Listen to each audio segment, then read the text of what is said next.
Shalom et bon dimanche. Nous célébrons aujourd'hui la Sainte Trinité et nous remercions l'Église notre Mère qui nous propose ces mystères à la fin de ce grand temps pascal que nous avions conclu il y a juste quelques jours.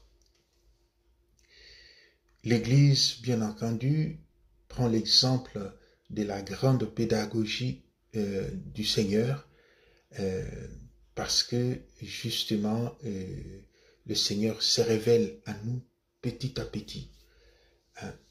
Comme il le dit dans l'évangile d'aujourd'hui, en s'adressant à ses disciples, j'ai encore beaucoup de choses à vous dire, mais vous ne pouvez pas pour le moment porter le poids de ce que je vais vous dire.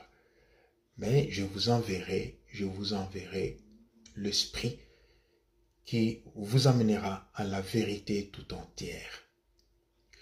À travers ce texte que la liturgie nous propose aujourd'hui, le texte de l'évangile de Jean, nous voulons dire, à travers ce texte donc, nous voyons déjà la présence de ces trois personnes, parce que Jésus parle de l'Esprit qui viendra nous amener à la vérité tout entière, et que cet Esprit ne parlera pas à son nom propre, mais il parlera de ce qu'il aurait entendu auprès du Père et du Fils.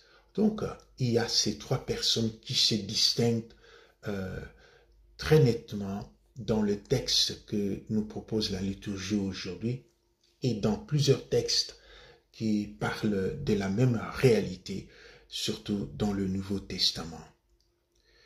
Quant à leur unité, c'est aussi la même Bible qui nous en parle, qui nous souligne l'unité entre le Père et le Fils et le Saint-Esprit. Le texte qui nous aide à confirmer cela, vous l'avez deviné, c'est l'évangile de Jean au chapitre 17 dans la prière sacerdotale de Jésus. En fait, dans cette prière, Jésus prie pour l'unité entre ses disciples, prenant pour modèle l'unité qu'il y avait entre son Père et lui. Qu'il soit un, dit-il à son Père, comme toi et moi, nous sommes un. Donc Jésus nous propose cette grande unité qui existe entre lui et son Père et le Saint-Esprit. La fête d'aujourd'hui, la célébration de ce jour est une grande leçon, est une grande invitation pour chacun de nous. Dans la différence, nous pouvons vivre l'unité. Aujourd'hui, par exemple, nous sommes devant des situations de séparation à plusieurs niveaux dans la vie de notre société, dans la vie de l'humanité.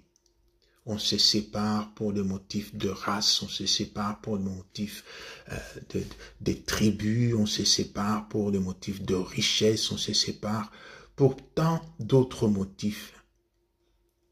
Notre différence est une richesse, mais notre différence devient richesse lorsque nous l'utilisons pour pouvoir vivre ensemble, pour pouvoir vivre dans l'unité.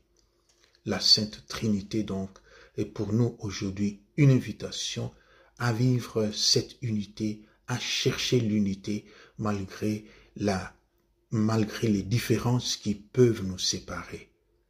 Nos différences ne doivent pas constituer un obstacle, mais au contraire, une richesse que nous devons mettre ensemble au profit de toute notre société. Que la Sainte Trinité nous bénisse et qu'elle continue à nous apprendre l'unité qui existe entre le Père et le Fils et le Saint-Esprit. Shalom et bon dimanche chez vous.